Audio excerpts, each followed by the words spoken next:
Hello and welcome back. After you have launched the instance, you can connect to it like any other normal Linux machine. In this lecture, we will see how we can connect to the Linux instance from Windows using PuTTY in few steps.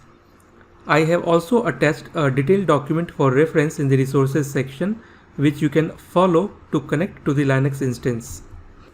But before we can connect to the Linux instance using PuTTY, we need to complete the following prerequisites.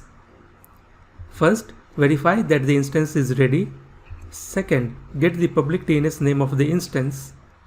Third, install PuTTY on your local computer. And fourth, convert your private key using PuTTYGen. We will see in details about these prerequisites. First, verify that the instance is ready. If you remember from the last lecture, we can verify when the instance state is running and when the status check is completed 2 for 2, then the instance is ready to log in. Also, get the public DNS name of the instance. I have highlighted here on the screenshot. This is the public DNS name which I have asked you to note it down so that we will use it when we are logging into the Linux instance. Moving on, download and install PuTTY from the PuTTY download page. We will quickly download PuTTY so that we can use it to log into the Linux machine. I'll search for PuTTY download. We'll go to the download page and my system is 64-bit, so I'll download 64-bit installer.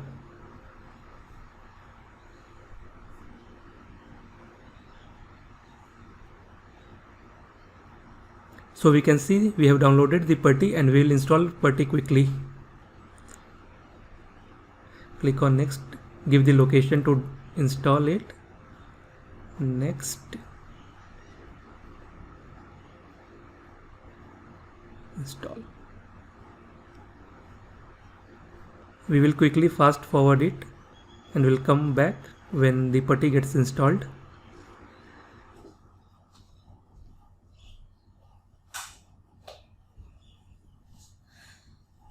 Okay, so we can see the PuTTY installation has been completed in my system and we'll verify it quickly. So go to all programs, to PuTTY, and you can see we have PuTTY here and then PuTTYGen. Both we have. We'll need both PuTTY to log into the instance and PuTTYGen we will need to convert the PEM format private key to PPK file. Okay, so we have downloaded PuTTY as we just verified. Now moving on to the next prerequisite. In the next prerequisite, we can see that we have to convert the private key using PuTTYGen. We will be using PuTTY to connect to the Linux server, and for that we are going to need PPK file because PuTTY doesn't support the private key format for SSH keys.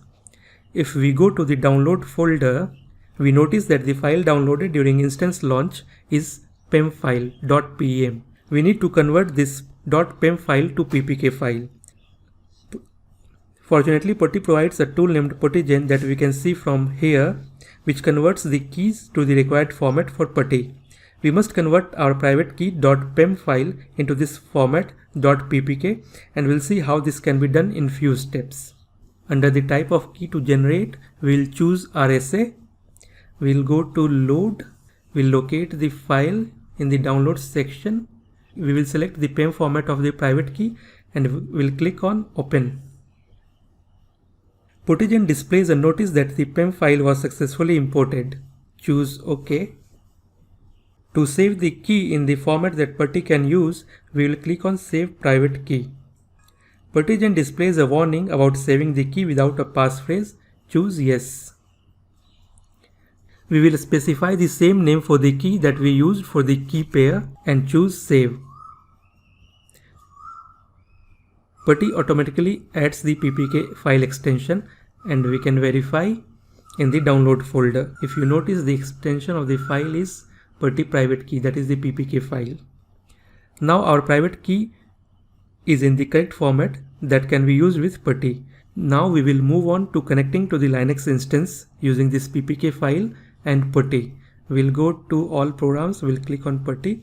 As you can see, PuTTY is asking to provide the details for the host name in order to log into the Linux instance. we have to enter the host name in the format username @public DNS name. I hope you have already noted down the public DNS name. The username for SUSE Linux is EC2user. If you are using any other Linux AMI, then you can refer the documentation that I have attached in the resources section, and it mentions which user you can mention for your chosen AMI. Ensure that the port value is 22. Go to connection, expand SSH, then choose auth and load the ppk private key file here, and then choose open.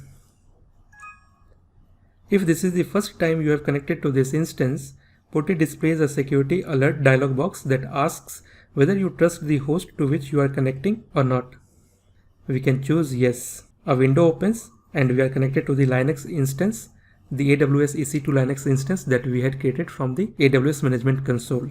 We are already logged into the Linux machine, and we will use this machine to run any OpenSSL or keytool command that we need to execute in future. Thank you for watching this lecture. Here we can end this video, and I'll see you in next video with more details. Thank you.